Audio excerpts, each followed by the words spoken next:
First thing that I must say is good morning. And I say that with a smile on my face because I know we're here today to discuss a very serious and timely issue. But when I was walking across the plaza this morning, I heard the voices of dear friends since departed. I heard the voice of my dear friend, Dr. Maya Angelou, who told me many years ago that, sir, you're about to speak to people all around the world. And I had no idea what she meant. Since she said those words, I have been invited to speak in over 80 countries all around the world. But today, walking across the plaza and knowing when you go through those doors, you're going to be speaking to the whole world at one time. I can hear the voice of Dr. Angelou say, told you so.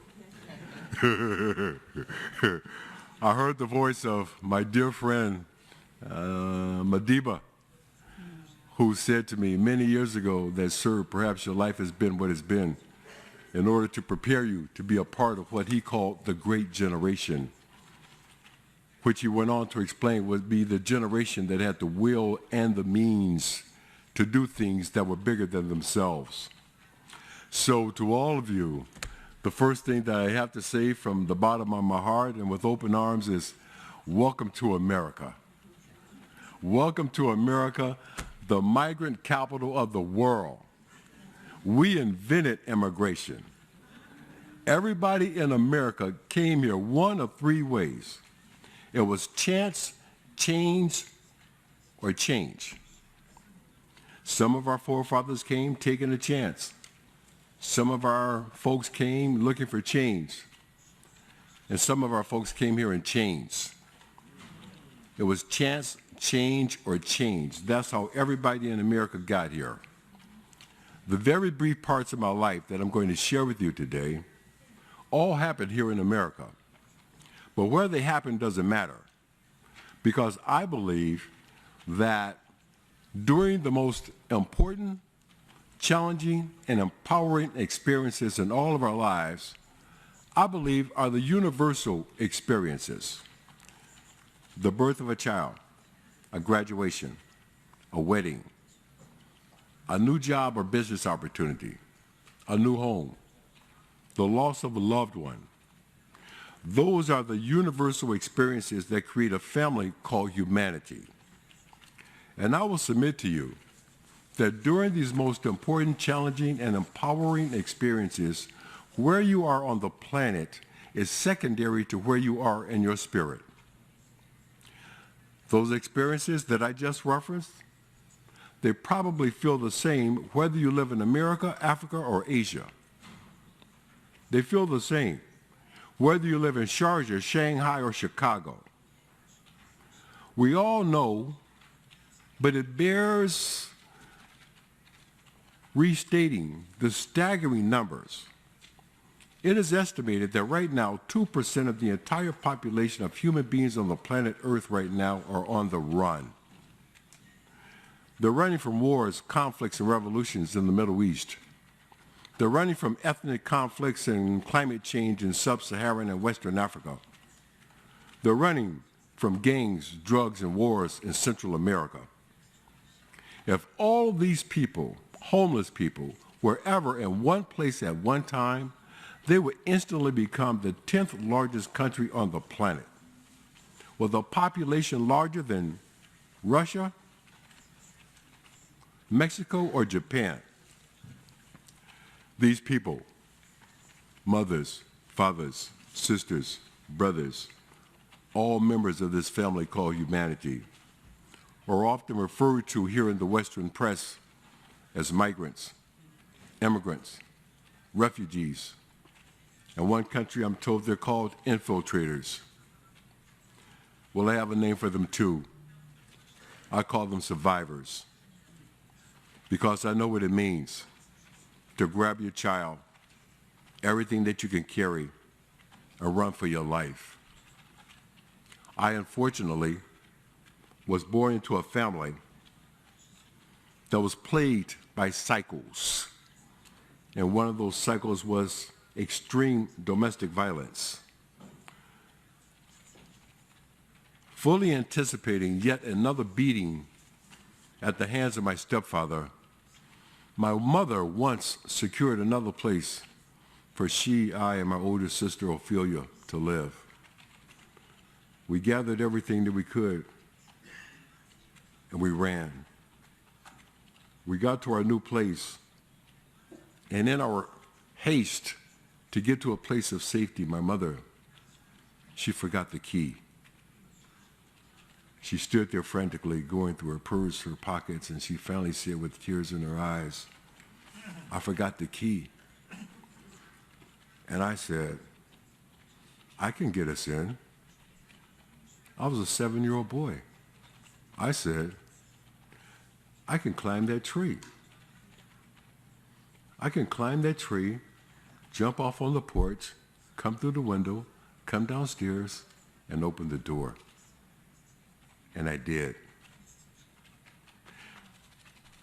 That was the power of one.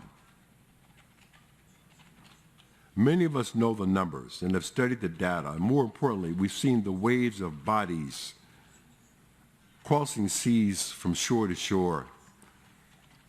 And while we've seen these things, our hearts have become hardened, our senses numb, and our empathy non-existent.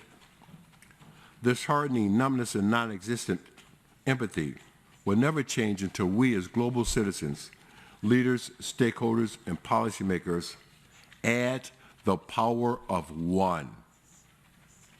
And this power of one is added simply by asking all of ourselves a very simple question. What if that was me and my family? What if that was my mother? What if that was my father? What if that was my sister, my brother, my son, my daughter? When you ask that question, you add humanity to the globalization equation. If we all asked ourselves at every policy meeting, at every planning session, at every town hall and fireside chat, that question, we could infuse, ignite, and inject the power of one into the globalization equation. I will submit further to you that until we totally commit to adding the empowerment of women and little girls into our human capital strategy, we will continue to operate at less than our full potential. And we've all seen how that's worked out thus far. By embracing the empowerment of women and little girls, we strengthen ourselves and we can begin the process of healing this family called humanity. My one regret about today is that the two most important people in my life could not be here today. My granddaughter and my goddaughter. One of whom says she wants to become president of the United States. And the other one says she wants to be an astronaut and go to the moon. And you know what I say to both of them every day? Let's go. Huh? Let's go. That is adding the power of one. I will submit further to you that another thing we must consider is expanding the definition of who is at risk of becoming homeless to include specifically working women. I don't know what the numbers are where you live, but I do know this.